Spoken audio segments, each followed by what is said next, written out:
Call Haloyam La, Yahweh, Ba'ashem, Yahweh Shah, Bahashem, Rakakwadash. I want to give a double honors to the apostles and elders that prophesied and rule well for the hopeful 144 and the 1/3 of Yasharallah, who this world refers to as Israel, starting at the house of great millstone. Shalom to you, Akim, who teach and learn in sincerity. Shalom to the Akwith, who learn in sincerity. It's your brother, Kanan, and I want to name this Arrogant E. Okay. This is Proverbs 16, starting at 18. Pride goeth before destruction, and a haughty spirit recai before a fall. So all of these, you see these elites and their people all poofed up, thinking that it's their world, everything belongs to them. You just nothing but secondary class people, and then you got the very false pride of our nation, the 2/3 of our nation that walk around with a haughty attitude that it's do as thy will, only God could judge me. All of that's pride, okay? Not wanting to take, not want to be corrected, okay? And poofed up on yourself, all right? Even Pastor Porkchop making those wicked videos, and we know that Yahweh Bashim Yahushua is going to judge them. That's pride. But pride on the high level is what you see the elites in bringing forth all of this chaos, okay, upon this world. This is 19. Better it is to be of a humble spirit with the lowly. Who is the lowly? The hopeful election, starting with the 144 and the 1/3. That's all that the Yahweh Bashim Yahushua is humbled on this side. Everybody else is full of themselves, leaning to their own understanding. Then to divide the spoils with the proud. Now, how do you divide the spoils? Well, for 2/3 of our nation, it takes a lot of wicked deeds. Okay, they take from you. The elites, they take from you your earnings, and then they put you in these situations to defile your temple, to go against Yahweh Bashim Yahushua, just for a little crumbs, just for crumbs, okay? So let's get that arrogant. Okay. First of all. Exaggerated. Okay, I had a problem reading that, y'all. Salakia. Okay, heaven, or revealing an exaggerated sense of one's own importance or abilities. Okay, so once again, how did E get to where he is right now? He is the base man, the bottom, the scum, because it was the will of Yahweh Bashim Yahushua to set him up above his people, to teach us, to teach us right from wickedness, okay? To show us the other side of what it is to be good. Because, when we go into the kingdom, it's going to be our perfection. So, Yahweh Bashim Yahushua brought these trials upon us. But once again, I'm asking the question, how did E get built up? Through the hand of Yahweh Bashim Yahushua, the same way he's going to get brought down. Okay, so he has right now, he's been given, they think they're gods, okay? Period. Put it like that. That's what this goes into. All right, I got a little video for y'all. This is Salakia. This is the fair use copyright 107, stating that I am not trying to sell any product. This is strictly for educational purposes. Thank you. Has a history with racism. I mean, black people were deluded by Russia into thinking America has a history of racism. It's like, well, right. It's a true statement. Either you can confront the true statement and deal with it, or you can't. If people are saying true things that make you look bad, that's on you, bub. You can't externalize blame on that one. And this, Haley framed, she said, well, this is a hard question, sarcastically, oh, hit me with an easy question, why don't you? It actually was an easy question. It's an easy question in a country, in a world, and in a political environment where you can say honest historical facts about the things that happened in American history. Honest historical facts about the war that took more American lives than any war in American history. But we don't live in that country, and at the same time that she's prevaricating on that stage, we have people like Christopher Rufo and Ron DeSantis who are actively trying to pull African American history, which is American history, from schools, so that no one will read what I just read into the record here about what Mississippi's secession document actually says. Nobody is trying to stop you from reading about Mississippi's succession document. Robbie. What are you? No. The reality about the Civil War, it has been taught, is being taught, and will continue to be taught We're not like it's not Confederates planning our school books. I'm surprised you have this. It sounds, the North did you could say that was fine. They needed to do that, and this was necessary to end the institution of slavery, which is horrible. The hundreds of thousands of deaths, the invasion and conquest of the South, the burning of city after city, a scorched earth policy of totally destroying the Confederate armed forces, killing and capturing their leaders.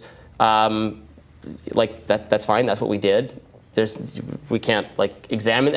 I think it's fine to wonder if that was the greatest course of action or the ideal way to bring about the end of slavery, particularly because the North invented the draft and the purpose of doing it, which is, in my view, also a form of slavery, that then persisted for another 100 years.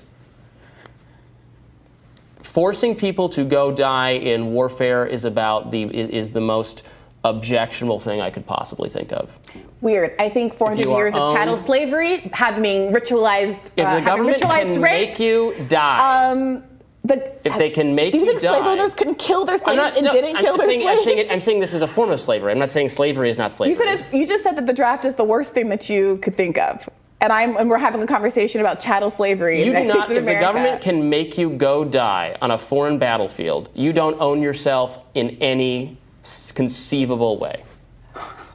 So that's why I don't romanticize the North's actions. You have a right to get married if you're in a war. If you're drafted, you have a right to keep your own children, not have them literally sold away from you as property. You have a right to wages for your labor. You had a right to a GI Bill. Inventing one kind of slavery is the right way to get. Robbie, you can make your point without making a comparison between the draft and chattel slavery, which was a multi-generational pogrom against millions of Africans who were brought across the Atlantic and kept for hundreds of years without a single right in the land. Very bad, shouldn't have done any of it, should not have enslaved people in the course of ending it. Okay, so what you can see here, once again, that's why I named this Arrogant E. This man is okay with the conditions that we suffered through slavery, but the draft is his concern because now it involves people like him, his people, having to go serve their so-called country that they came, took, robbed, steal, killed, and took over with the sword. Okay, so he doesn't even want to have to defend his so-called land. He wants the slaves to do it. He wants the slaves to do all the work, all the heavy lifting, you want to call it. Okay, well, let's get to it. This is Revelations 13:9. If any man have an ear, let him hear. He that leadeth into captivity shall go into captivity. He that killeth with the sword, who was given the sword, Edom, okay, have they not used it all around the world, must be killed with the sword. Here is the patience and the faith of the saints, okay? And that's why I said we are the humble, because we understand what's going on. We got to be patient and wait for Yahweh B'Shem Yahshai. There's no revolt that's going to get us out of this. That's what it means by no man can save you. All of these low class supposed to be heroes, and secretly they taking a bag and working hand in hand. Farrakhan to get up and talk trash about Edom, and then turn around and go eat steak dinners with them. Okay, taking that bag, that Judas bag. This is Psalm 73:5. Okay. They are not in trouble as other men, not yet, okay, because we'll get to that. Neither are they plagued like other men, okay? They've been doing this so long, they feel like they're the gods. They've been set up. Therefore, pride compass them about as chains. Violence covers them as garment. What did he say? Shouldn't have happened. He's more worried about the side of the Confederate having to go down than the reason why the Confederate had to go down. So you so-called African Americans, Native Americans, Hispanics could so-called have freedom, which we still don't to this day. Okay, don't get it twisted. That's why we say we on our way to the plantation.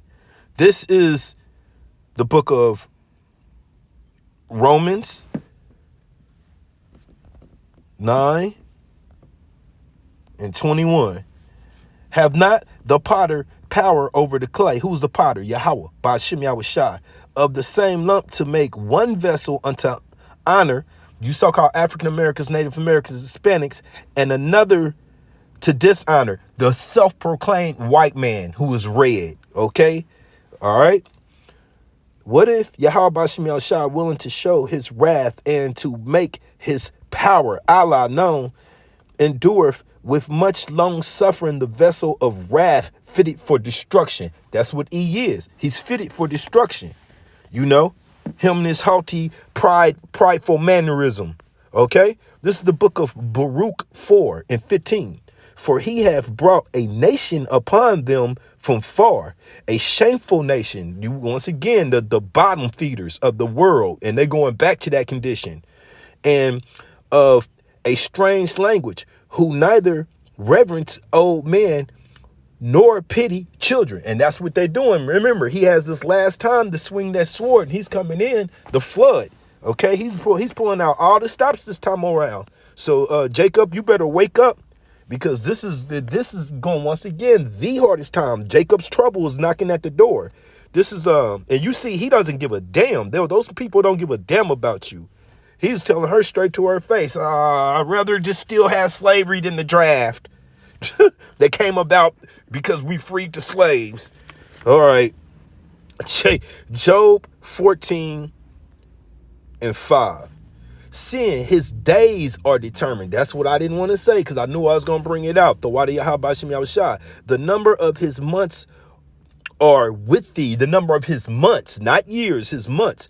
Thou hast appointed his bounds that he cannot pass. So, of course, this is the end, you know. And for somebody that's poofed up so big, that's been built up to think that their houses will always continue, he just can't comprehend. It's just going to have to happen. He just got to take that fall.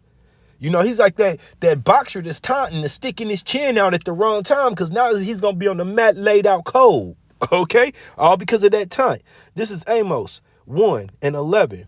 Thus saith Yahweh Bashim Yahushua, for 3 transgressions of Edom, once again, Esau, the so-called self-proclaimed white man, and for 4, 3 and 4, 7, the perfection, I will not turn away the punishment thereof, because he did pursue his brother Jacob, you so-called African Americans, Native Americans, Hispanics, with the sword. Turn on the news, you see it to this very day. You know, nobody's innocent. We understand that, but it looks innocent when that man's driving down the street, gets pulled over, has his hands out, and still gets shot. Okay, it looks way more innocent than the man who jumps out, the so-called white man who jumps out the car with his gun, cusses out the police, shoots at the police, and the police stand it down with a barricade for 2 hours begging them to stop. We got proof. Okay, to do the math. All right. And his anger did tear perpetuously, and he kept his wrath forever. So I'm gonna read that again. Thus saith Yahweh Bashim Yahushua, for 3 transgressions of Edom, and for 4, I will not turn away the punishment thereof, because he did pursue his brother with the sword, the blessing he was given, as we was given heaven, okay, and did cast off all pity for the time of my father's mourning is at hand, but then I will pursue Jacob. That's what he said. I'm gonna go kill his ass. And his anger did tear perpetuously, and he kept his wrath forever. But I will send a fire upon Teman, which shall devour the palaces of Basra, the capital. Okay, and it's coming to spiritual Babylon as well. All right, there will be no escaping. I pray that this has been edifying. This is the book of Isaiah 63, starting at 1. Who is that cometh from Edom with dyed garments from Basra? So see, it ain't no way around this. This has not happened. This has not happened. Okay.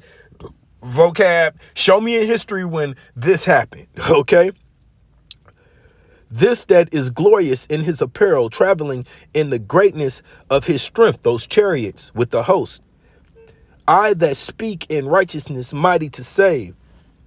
Wherefore art thou red in thy apparel, and that's that blood, and thy garments like him that treadeth in the wine fat, stomping them out. That's a beautiful image. Now, I don't highlight anything in red, but I wanted to, before this point, because this is Yahweh Bashim Yahushua getting the business.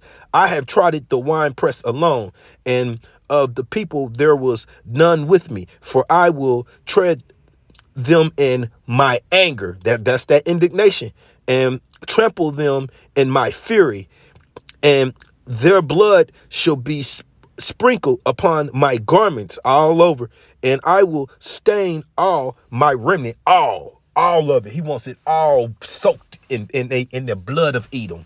Okay, for the day of vengeance is in my heart, in his mind. Okay, and the year of my redeemed is come. Okay, so hey, though it may tarry, wait for it, because it's not tarrying. This is going down right in front of our eyes. The water Yahweh Bashim Yahushua. Once again, this has been named Arrogant E, and you can see that's what they're full of, pride. The water Yahweh Bashim Yahushua. Shalom.